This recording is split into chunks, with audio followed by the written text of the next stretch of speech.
En 1993, j'ai eu le privilège de parler dans un petit déjeuner, dans un très grand petit déjeuner, de professionnels dans le monde de l'immobilier. Ça s'appelait l'Institut de la Terre urbaine, si je me souviens bien du nom.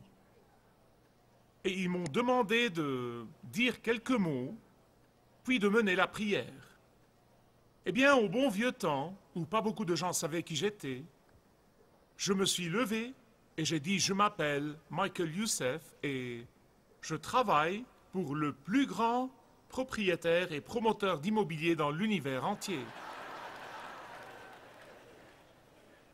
Et je lui demande par moment de vous donner, quelques-uns de vous du moins, quelques actions, du moins ce que je connais.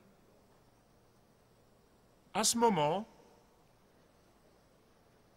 on aurait entendu voler une mouche. Non, mais je suis sûr qu'il se disait « Qui donc peut bien être ce type ?» Et puis, j'ai mené la prière. Eh bien, la grande majorité a compris. Mais 2 ou 3 personnes, au moins, 2 ou 3 m'ont reparlé à la fin du petit déjeuner et m'ont donné leur carte. Et m'ont dit en réalité, si nous pouvons travailler avec votre patron, appelez-nous s'il vous plaît. J'ai pris leur carte et bêtement, je ne les ai pas appelés, j'aurais dû le faire. Ils auraient été choqués. Mais c'est la vérité absolue. C'est la vérité absolue. Dieu est le plus grand propriétaire et promoteur d'immobilier dans l'univers entier. Et dans cette série de messages, intitulée comment? La réponse aujourd'hui est faire confiance aux promoteurs d'immobilier cosmique. Maintenant, si vous lisez Josué 13, chapitre 13 jusqu'au chapitre 17, nous avons vu le peuple de Dieu passer le fleuve de leurs impossibilités. Puis nous les avons vus pénétrer la muraille impénétrable de Jéricho. Puis nous les avons vus dans le dernier message ayant la victoire complète, juste comme Dieu leur avait dit. Et ici, dans ces quelques chapitres, nous voyons comment Dieu distribue la terre entre les tribus d'Israël, la terre promise qu'il avait promise à Abraham 400 ans avant cette génération. Car Dieu leur avait dit non seulement de conquérir la terre, mais de se la partager aussi. C'est Dieu qui nous donne les territoires où nous opérons. C'est Dieu qui nous donne toutes les bénédictions. C'est Dieu qui nous donne toutes les occasions que nous avons. La Bible nous dit que tout don excellent et parfait vient de la main de Dieu. La Bible nous dit que quand le Seigneur Jésus-Christ est monté au ciel, il a donné des dons aux hommes. La Bible dit que Dieu veut que ses enfants découvrent leurs dons. Dieu veut que ses enfants utilisent leurs dons. Dieu veut que ses enfants investissent leurs dons. Dieu veut que ses enfants mettent à profit leurs dons. Peut-être que vous vous demandez, comment est-ce que Dieu partage entre ses enfants aujourd'hui? Nous savons que c'est une parcelle de terre et comment elle se partage. Mais comment est-ce que Dieu partage les territoires aujourd'hui? Comment est-ce que Dieu partage les occasions aujourd'hui? Comment est-ce que Dieu bénit son peuple? Comment est-ce que Dieu œuvre dans la vie de ses enfants? Eh bien, la première chose que vous devez savoir, c'est que Dieu ne partage pas les territoires arbitrairement. Il ne fait pas ça. Il ne fait pas ça. Il les partage d'après votre fidélité à lui. Par exemple, l'Ancien Testament enseigne que le fils aîné doit recevoir une double portion de l'héritage. Mais vous regardez ici dans le livre de Josué et vous voyez que Ruben, le premier-né d'Israël, n'a pas reçu une double portion. En fait, il n'a pas reçu grand-chose. Vous dites, pourquoi ça? Ah, parce que Ruben a péché contre son père Israël. Et par conséquent, son infidélité a déterminé les territoires qu'il est censé avoir. Les Lévites, la tribu des Lévites, n'ont rien reçu. Ils n'étaient pas dans le coup. Pourquoi? Parce qu'ils étaient des prêtres et ils devaient servir au-delà des limites et au-delà des frontières. Et par conséquent, ils n'avaient pas de terre. Mais dans le livre de Josué, chapitre 14, et si vous lisez ce chapitre-là, comme quoi Caleb a été choisi pour recevoir la meilleure part, la plus grande et la meilleure part du territoire. Je reviendrai à Caleb dans un moment. En fait, je veux focaliser sur Caleb, mais avant de le faire, je veux insister sur un point. Je veux insister parce que si vous allez retenir une seule chose aujourd'hui, j'espère que vous retiendrez ce point. Parce que vous devez vous demander, qu'est-ce qui se passe? Dieu est-il un Dieu injuste? Dieu est-il un Dieu inique? Dieu ne comprend-il pas que cette inégalité dans le partage du territoire entre son peuple, entre ses enfants, va créer la jalousie, va créer l'amertume, va créer le désaccord? Dieu comprend-il ça? Et la réponse est oui, il comprend, et il n'est pas partial, et il n'est pas injuste. Mais parce que Dieu voit le début et la fin contrairement à nous, parce que Dieu connaît les secrets de votre cœur et du mien, contrairement à nous, parce que Dieu connaît les motifs de tout le monde, contrairement à nous, parce que Dieu connaît l'avenir plus que nous connaissons notre passé. Par conséquent, il nous donne nos territoires d'après notre mesure de foi, d'après notre fidélité à lui. Il nous donne les occasions d'après son omniscience. Il nous donne les limites d'après sa connaissance parfaite. Et non pas d'après une décision imparfaite, égoïste et subjective. Mais je suis sûr que certains disent probablement encore, mais comment puis-je avoir davantage de Dieu? Comment puis-je être davantage pour Dieu? Comment puis-je faire davantage pour Dieu? Jésus nous donne la réponse. Voici ce qu'il dit. Celui qui est fidèle en peu de choses est fidèle aussi en beaucoup. Celui qui est fidèle dans ce qui est très petit est fidèle aussi dans ce qui est grand. C'est comme ça que ça marche. Dieu nous donne une petite bénédiction. Il nous donne un petit territoire. Il nous donne de petites occasions. Puis après, il regarde du ciel. Il regarde et il voit ce que nous faisons de la petite bénédiction, ce que nous faisons de la petite occasion, ce que nous faisons du petit territoire. Pourquoi? Pourquoi est-ce qu'il vous surveille? Parce que vos bénédictions futures, vos territoires futurs, vos occasions futures, votre ministère futur dépendent de votre fidélité avec les petites choses. Amen et de rigueur ici. Jésus a raconté la parabole, et nous l'appelons la parabole des talents. Mais c'est vraiment une parabole très simple. Il y avait 3 types.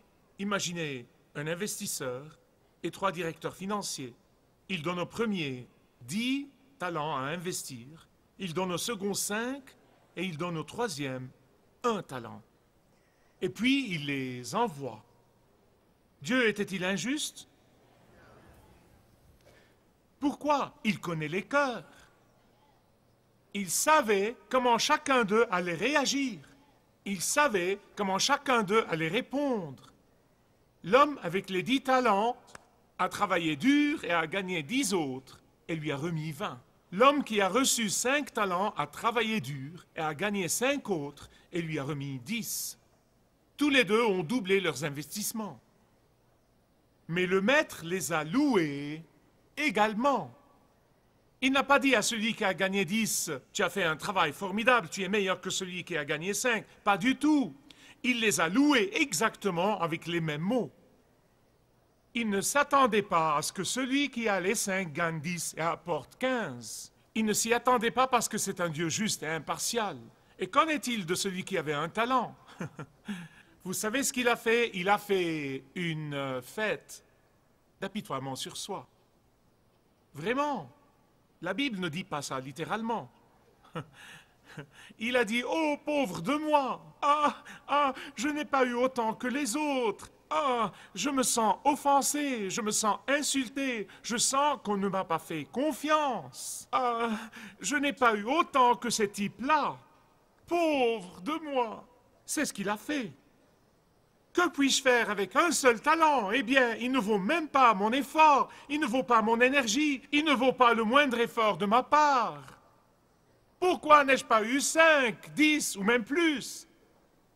On me traite d'une façon très injuste. On me traite d'une manière partiale, et il a continué encore et encore et encore. Ça ne vous dérange pas, les fêtes d'apitoiement sur soi? Donc il a déposé ce talent dans un linge, et il l'a caché dans la terre en disant, il sera en lieu sûr au moins. Question. Est-ce que cet homme aurait réagi différemment s'il avait reçu 10 ou même 20 talents? Vous avez compris. Vous voyez, la quantité n'est pas le problème. La quantité n'est pas le problème.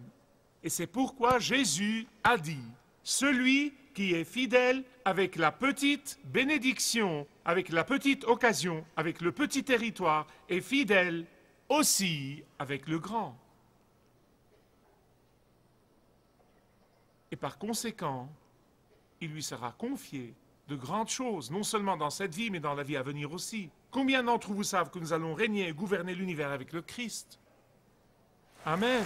Amen, nous allons régner et gouverner. Comment allons-nous régner et gouverner avec des paresseux autour de nous? Amen. Je le dirai pour vous.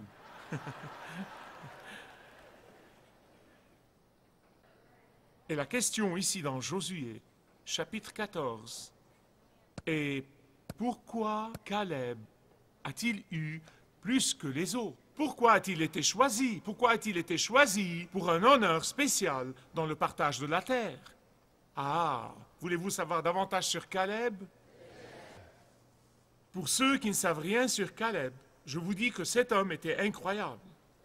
Caleb et Josué étaient deux d'entre les 12 hommes qui, quand ils étaient dans le désert, quand le peuple de Dieu est sorti de l'esclavage et est entré dans le désert, Moïse a envoyé 12 hommes pour explorer le pays, la terre promise. Et Moïse était très démocrate. Vous savez, il croyait au gouvernement représentatif. Donc il a dit à chaque tribu, choisissez un type, choisissez un homme, et nous enverrons 12 des 12 tribus d'Israël pour aller explorer le pays et revenir nous dire ce qui se passe là-bas. Donc, ils entrent dans le pays et ils font un tour, ils explorent le pays, ils le découvrent, ils regardent les gens, ils regardent leurs activités, ils regardent tout ce qui se passe, l'économie, et tout ce qui se passe, ils voient tout et ils reviennent avec 2 rapports. Et il y avait le rapport de la majorité et le rapport de la minorité. Le vote était essentiellement 10-2. Très démocratique. Je suis content que Dieu n'ait pas tenu compte de ce vote. Et donc, le premier rapport était celui de la majorité. 10 hommes ont dit, le pays est plein de géants. Ils nous avaleront au petit déjeuner. Nous ne pourrons jamais y aller. Nous ne sommes pas capables de monter contre ce peuple. Puis ils ont commencé à se décourager. Ils ont dit, nous mourrons dans le désert. Revenons en Égypte. Qu'allons-nous faire? Qu'allons-nous devenir? Malheur et désespoir. Malheur et désespoir. Et alors viennent Caleb et Josué. Et Caleb dit, c'est absurde. La Bible ne dit pas ça, c'est moi qui le dis. Mais c'est essentiellement ce qu'il aurait dit s'il parlait français. Absurde! De quoi avez-vous peur? Pour qui se prennent ces géants? Ils ne sont pas géants du tout. Et en plus, nous avons la promesse de Dieu. Il nous a promis d'être avec nous, de nous donner la victoire, de jamais nous laisser ni nous abandonner. Nous sommes capables de monter contre ce peuple. Bien-aimés, écoutez-moi. Vous n'avez pas besoin d'avoir un diplôme du séminaire pour savoir que Dieu aime la foi, que Dieu aime l'optimisme, que Dieu aime ceux qui se fient vraiment à ses promesses, que Dieu aime la foi qui prend des risques, que Dieu est honoré par la foi de ses enfants. Vous savez, les optimistes, comme Caleb, me rappellent ce fermier qui était très optimiste. Il avait des difficultés financières, il traversait une période difficile, mais il était sûr que Dieu répondra à tous ses besoins. Il lui était très difficile de faire face aux échéances. Donc il est allé voir son banquier. Il lui a dit, « Monsieur banquier, j'ai de mauvaises nouvelles et j'ai de bonnes nouvelles. Lesquelles veux-tu écouter en premier ?» Eh bien, que tous mes amis banquiers me pardonnent. Il a dit, comme tous les banquiers, finissons des mauvaises nouvelles en premier. Donc l'homme a dit, les mauvaises nouvelles sont cette hypothèque que j'ai sur ma maison à cause de la sécheresse et toutes les choses qui se sont passées. Je ne serai pas capable de payer cette année, ni capital ni intérêt. Le banquier a dit, oh, mauvaise nouvelle. Il a dit, mais ce n'est pas tout. Il a dit, vous savez, ce prêt que j'ai pris sur les machines et le matériel? Il a dit, oui, je sais. Il a dit, je ne peux pas le payer non plus. Ni capital ni intérêt. Il a dit, c'est une nouvelle doublement mauvaise. Il a dit, mais ce n'est pas tout. Vous savez ce prêt que j'ai pris sur les semences et les engrais? Il a dit, oh non, ne me dis pas. Il a dit, si, je vais vous dire. Je ne peux pas payer ça non plus cette année. Ni capital ni intérêt. Et à ce moment-là, le banquier lui dit, j'ai eu assez de mauvaises nouvelles. Donne-moi s'il te plaît les bonnes nouvelles. Et le fermier lui dit, la bonne nouvelle, c'est que je vais quand même faire des affaires avec vous.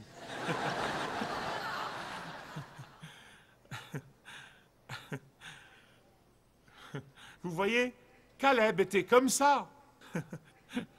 Les 10 autres ont vu des géants, mais il a vu des nains. Les 10 autres ont vu des obstacles, mais il a vu le Dieu de la promesse. Les 10 autres ont vu la peur et la terreur, mais il a vu le Dieu de la foi et de la puissance. Ils n'ont vu que la défaite devant eux, mais Caleb a vu le Dieu de la victoire. Ils n'ont vu qu'un avenir morne qui les attendait, mais Caleb a vu le Dieu qui contrôle l'avenir. Ils ont vu le désespoir, mais Caleb a vu le Dieu de l'espoir. Et même ici, dans Josué 14, 12. Maintenant, pouvez-vous faire un peu de gymnastique mentale avec vos maths? Ce que je vous ai dit au sujet de Caleb est arrivé 45 ans avant Josué 14, 12. Si vous avez compris, levez la main.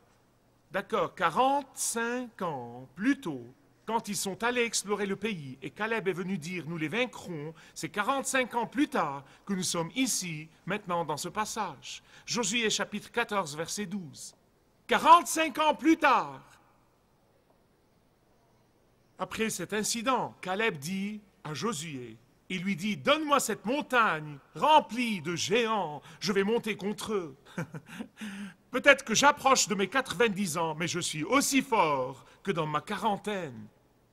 Je veux m'adresser à ceux qui pensent qu'ils veulent se retirer du travail de Dieu.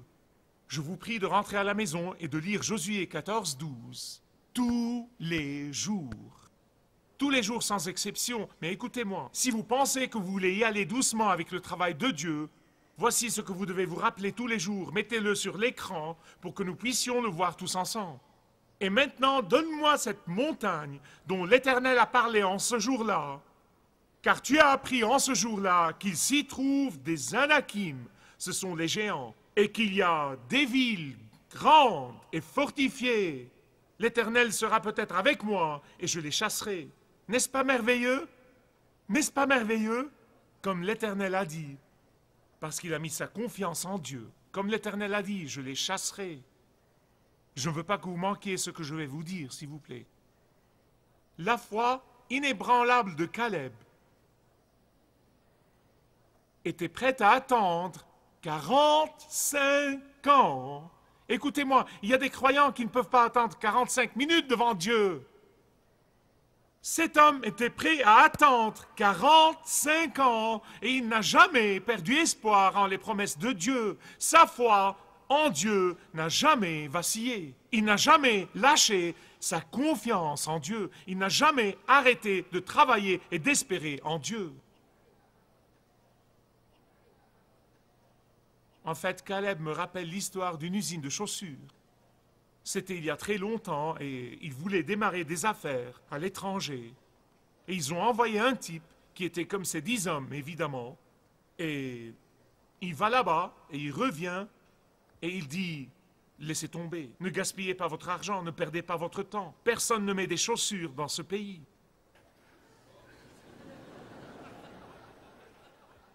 Donc ils ont envoyé un autre type qui était comme Caleb. Il leur a câblé en moins d'une semaine. Il a dit fabriquez toutes les chaussures sur lesquelles vous pouvez mettre la main. Il y a beaucoup de gens ici qui ont besoin de mettre des chaussures. Caleb approchait de ses 90 ans. Mais il était prêt pour une bataille de plus. Peut-être que Caleb avait 90 ans, mais il était prêt à chasser les Anakim, il était prêt à chasser les géants qui ont terrifié les 10 autres auparavant. Il était prêt à prendre la montagne pour Dieu. Voulez-vous savoir comment augmenter vos territoires? Voulez-vous savoir comment être béni de Dieu? Voulez-vous savoir comment augmenter vos occasions de témoigner et de servir? Et d'être utile au royaume de Dieu, écoutez-moi. Si vous voulez savoir, souvenez-vous des mots de Jésus. Soyez fidèles dans les petites choses et ne vous étonnez pas quand il vous donne les grandes choses. Ne méprisez pas le jour des petites choses.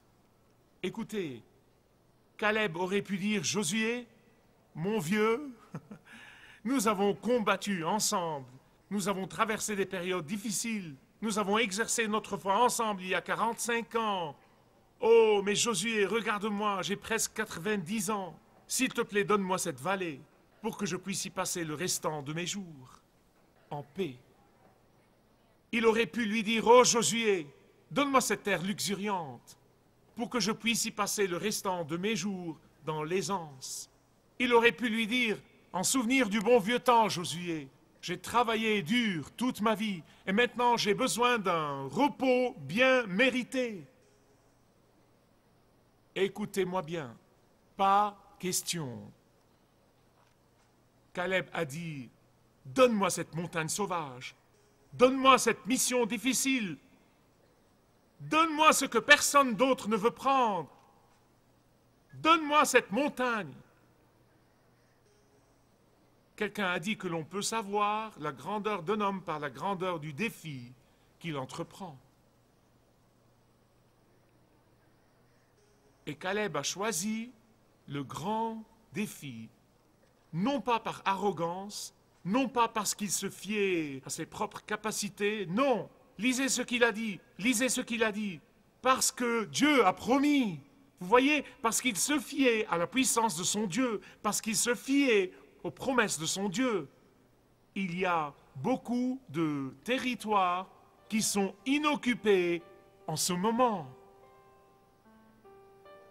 Il y a dans le ciel des bénédictions qui ne sont pas réclamées, qui sont emmagasinées au ciel parce que le peuple de Dieu ne veut pas être fidèle avec le peu qui lui a été donné.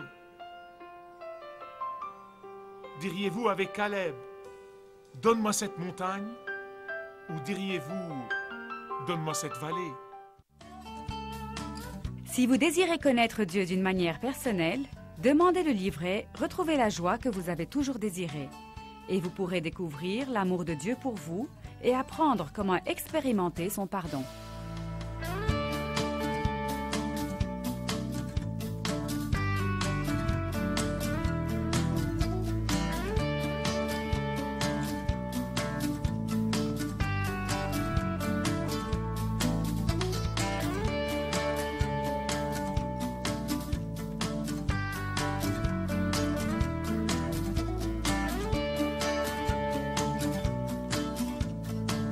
Si vous avez une relation personnelle avec Dieu et vous êtes intéressé à marcher plus intimement avec lui, demandez le livret « 7 pas sur le chemin de la foi » qui vous guidera dans une relation plus profonde avec votre Père Céleste. Demandez votre livret gratuit.